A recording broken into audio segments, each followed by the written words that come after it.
Mais attends, mais ce serait pas la montée que je vois là-bas? Mais on est qu'à 6 points du 5ème. Oh là, attention, regardez derrière. On est qu'à 6 points du 7ème. Montée, descente, montée, descente, montée, descente. Schizophrénie.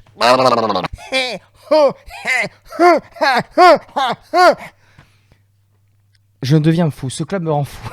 Forza à tous ces Snake Hill qui kill la Normandie. Cette équipe est impronosticable. Cette équipe est imprédictible. Qu'est-ce que vous voulez que je vous dise?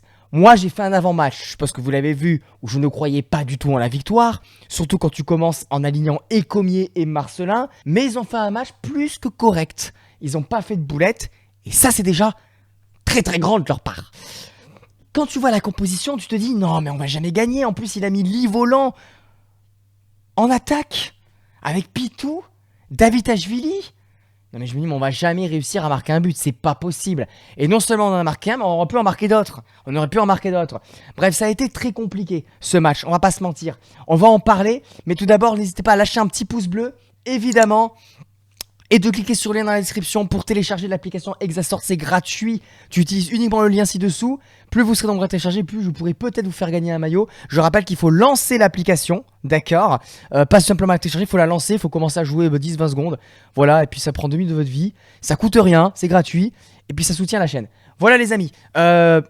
Quand Bordeaux, victoire des Girondins 1-0 qui se relance, c'est le FC relance en fait, voilà. Un coup on est triste, un coup on est content, puis la semaine prochaine on va reperdre, on sera encore triste. On sait pas trop quoi en penser, voilà. On est aussi proche du 5ème que du 17ème. Cette Ligue 2 est complètement folle, Saint-Etienne est passé 2ème d'ailleurs de Ligue 2. Attention les Stéphanois, croyez à mon expérience, le plus dur commence pour vous. Le plus dur en Ligue 2 c'est pas de chasser, c'est d'être chassé. Je vous souhaite évidemment de monter en Ligue 1. On a fait rentrer des jeunes joueurs. Incroyable, je voulais quand même en parler avant toute chose. Hein. On a fait rentrer Angéli, 16 ans. Hier, il était en train d'échanger des cartes Pokémon à la cour d'école. Et aujourd'hui, le mec, il est titulaire. Enfin, pas titulaire, pardon, mais il rentre dans un match de Ligue 2. Enfin, c'est complètement fou. Rentré également de Griot. La jeunesse à Bordeaux, elle a encore des choses à montrer. Et puis, quand tu vois la tronche qu'il a, franchement, moi, je me dis, mais comment ce mec, dans quel univers ce mec, il a 16 ans, sans déconner. À 16 ans, les gens, ils me regardaient, ils me tenaient la main pour traverser la route. Ça fait peur. Il fait plus vieux que moi, le mec. Alors je pourrais avoir quasiment le double de son âge, enfin bref. Non, en tout cas je suis content, mais on va quand même d'abord parler de cette première mi-temps. Bordeaux prend la position du ballon assez rapidement. Quand on a la ballon dans les 30 derniers mètres, on est assez dangereux. Mais quand c'est pareil, dès qu'ils ont le ballon dans nos 30 derniers mètres, ils sont dangereux. Quand tu vois cette première mi-temps, sur ce score de 1-0, je vais pas dire que c'est un hold-up, mais c'est vrai qu'il y aurait eu 1-1, il y aurait rien à dire. Je trouve qu'on a souffert. C'est un petit peu... comment dire, le coton-tige qui cache la lune. Je pense que le fait qu'on mène à la mi-temps, c'est plus dû à la maladresse de Caen qu'à la force de l'attaque du bloc bordelais. Donc j'étais quand même content du résultat, mais au fond de moi, je savais très bien que c'était un petit peu chanceux. Et je pensais vraiment que quand on continue comme ça, on allait vraiment rapidement se faire égaliser. Mais voilà, il y a eu cette deuxième mi-temps et je trouve que là, la solidarité dont on a fait preuve en deuxième mi-temps, elle a été récompensée par cette victoire. Pour moi, Bordeaux mérite sa victoire. Pourquoi ? Parce qu'on a été très solidaires. On a su défendre ensemble. Comme on avait tenu contre Angers à domicile, hein, et ben là c'est pareil. On a été héroïques. Même Écomier a été héroïque. Même Marcelin a été héroïque. Ils ont tous été héroïques. Et moi, ce que je comprends pas avec ce club, c'est que quand on joue comme ça, on est capable de tout. Mais le problème, c'est qu'on sait très bien que dans une semaine contre Bastia, équipe qui est derrière nous, on est capable de perdre. Et de se retrouver à 3 points du 7ème et de dire que c'est la crise. C'est ça le problème des Girondins cette saison. C'est une équipe irrégulière, incompréhensible, qui joue que quand elle a envie. En jouant juste avec de l'envie, avec de la solidarité, on n'est pas à notre place. On n'est pas à notre place. On devrait être dans les 5 premiers. Sauf qu'on ne l'est pas et on le mérite parce qu'on est une équipe trop irrégulière et trop je m'en foutiste sur beaucoup de matchs. Voilà le problème des Girondins de Bordeaux. Et ce match-là, c'est un regret camouflé sur toute notre saison. On est capable du meilleur, mais on est capable du pire. Alors moi, je sais pas quoi en penser. Je peux pas te dire, oui, on va jouer à la montée, on va jouer à la descente. Je pense sérieusement qu'en Bordeaux ne descendra pas en national. Parce que même si on est qu'à 6 points de 3, la Ligue 2, elle est trop homogène pour qu'on descende. Il y a trop d'équipes derrière, trop d'équipes devant. Je pense, s'il fallait miser sur Bordeaux, je miserais pas sur une montée en Ligue 1, je vais pas vous mentir. Mais je ne miserais pas non plus sur une descente. Bordeaux, pour moi, va rester en Ligue 2. Et pourquoi pas, avec une surprise, arracher la 5ème place, on verra. Pour ça, il faut que devant, ça se casse encore la gueule et que nous, on gagne tous nos matchs. Voilà, tout simplement. Pardon? Je rigole? Laisse-moi me marrer? Sachant qu'on va aller à Saint-Etienne, qu'on va aller à Laval, il y a beaucoup de gros matchs qui nous attendent. Mais Bordeaux contre les gros, c'est une équipe qui est très surprenante. Donc, le championnat est loin d'être fini. Va falloir être présent dans les streams, les gars. Va falloir être présent en fin de saison au stade. Parce qu'il peut s'en passer encore des choses. Le match était à guichet fermé. Il y avait du monde au stade, quasiment 20 000 personnes au stade Michel Dornano. Le stade faisait pas trop de bruit. Je sais pas si c'était parce qu'il y avait un 0 pour Bordeaux très vite et que ça a mis un peu une clim. Mais voilà. Supporter Canet, dites-moi si vous avez trouvé l'ambiance à Dornano très bonne. Moi, à la télé, en tout cas, ça rendait. Enfin, j'ai pas trouvé ça ouf. À la fin du match, ça a un peu poussé. Quand c'est une équipe qui a été très maladroite pendant le match, Mendy a été assez maladroit, pourtant c'est le meilleur buteur de Ligue 2 avec 19 buts. Mais voilà, il a été très maladroit comme le Bihan. Voilà, le Bihan. Offensivement, elle n'a pas su marquer quand il fallait marquer dans ses temps forts. Et défensivement, malheureusement, elle a souvent été un petit peu trop dilettante. Manque de concentration qui aurait pu profiter notamment à David Ashvili. Il y a Traoré, bon, que je trouve intéressant. Abdi aussi, Abdi, je trouve très très bon. Abdi, très actif sur son couloir gauche. Et côté bordelais, on va faire les tops et les flops. Alors pour moi, la chocolatine du match, j'ai envie de dire c'est compliqué parce que sur la première mi-temps, Pitou est l'homme du match. Il s'est transformé. Tu vois, Chenipan, il évolue en chrysacier, qu'il évolue en papillusion. Là, on a eu le droit à papillusion. Il est sorti de sa chrysalide, le mec. Resplendissant, à l'aise techniquement. Il a éliminé des joueurs en 1 contre 1. Il a fait des bons retours défensifs. Il a distillé de très bons ballons, notamment une passe décisive. Si Bourrico Daitashvili avait pu l'utiliser, on aurait pu mener encore plus à l'avance dans le match. Même si c'est vrai qu'en deuxième mi-temps, il a baissé physiquement. D'ailleurs, il a été sorti par Riera. Riera, pour en parler, pour moi, eh ben, il m'a fait fermer ma gueule. Voilà. L'équipe de Bordeaux, aujourd'hui, j'ai ouvert ma gueule à l'avant-match. J'ai dit qu'on était nul. J'ai dit que la composition était de la merde. Et Riera, j'ai rien à dire. Il a réussi son pari. Il a pris un risque en retitularisant Ecomier et Marcelin. Bravo à lui. Les changements étaient cohérents. Il a fait sortir Pitou parce qu'il était un petit peu fatigué. Il a fait rentrer Vétro, rentrer Vipotnik. Pour moi, c'est un masterclass de Riera. On a un peu plus laissé le ballon que d'habitude. D'habitude, Bordeaux est une équipe un petit peu plus offensive, une équipe qui a plus la possession. Il évolue et peut-être qu'il a compris que en Ligue 2, c'est pas d'avoir la possession qui compte, c'est d'être efficace. Et là, on a été efficace. Je sais pas ce que vous en pensez dans les commentaires. Dites-le moi si vous pensez que Bordeaux vous pensez que Riera a fait une masterclass. Mais pour moi, c'est masterclass de Riera avec évidemment le but de Diaz. Diaz, buteur, qui a aussi fait un bon match. Zurico d'États-Unis, j'ai envie d'en parler, j'ai envie de mettre dans les tops. Pourquoi?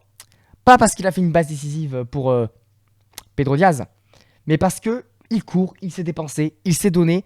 Mais le problème, moi, je suis pas encore satisfait pleinement de Davidashvili. Je vous explique pourquoi. Davidashvili, pour moi, il doit mieux faire. Il doit être plus tranchant. Il y a des moments où, par exemple, il y a une action où il y a un 4 contre 1, il y a 4 joueurs bordelais, il y a un seul défenseur. Davidashvili fait une passe en retrait, sauf que sa passe elle est trop longue, Michelin peut pas la reprendre.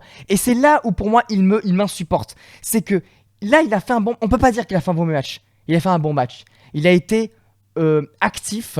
Il a fait une passe décisive, j'ai rien à dire. Mais comme je suis quelqu'un d'ambitieux et comme je pense que Davidashvili, il est encore pas dans la pleine possession de ses capacités, Davidashvili, il a les moyens techniques de faire mieux.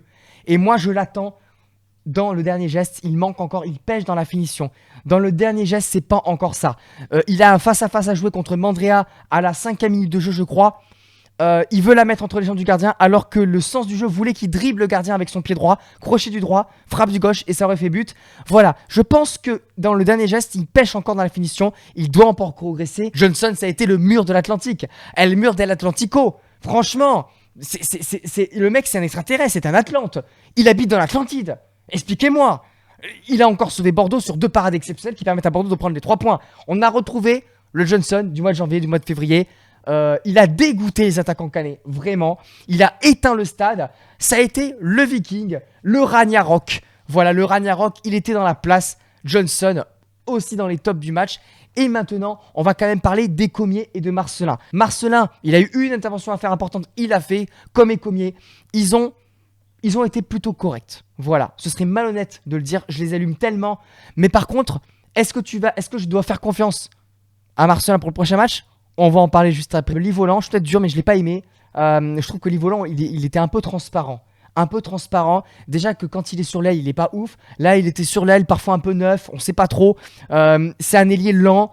C'est un ailier, soit tu l'utilises peut-être non, mais même en 3 quarts, en 10,5, en 4,5, en 9 3 quarts, Harry Potter. Tu te prends le mur dans la gueule avec Livolan. Mais non, mais voilà. Je veux dire, Livolan, mais moi, c'est Livolan. Il est lent, en fait, Livolan. Livolan, il court, il est lent.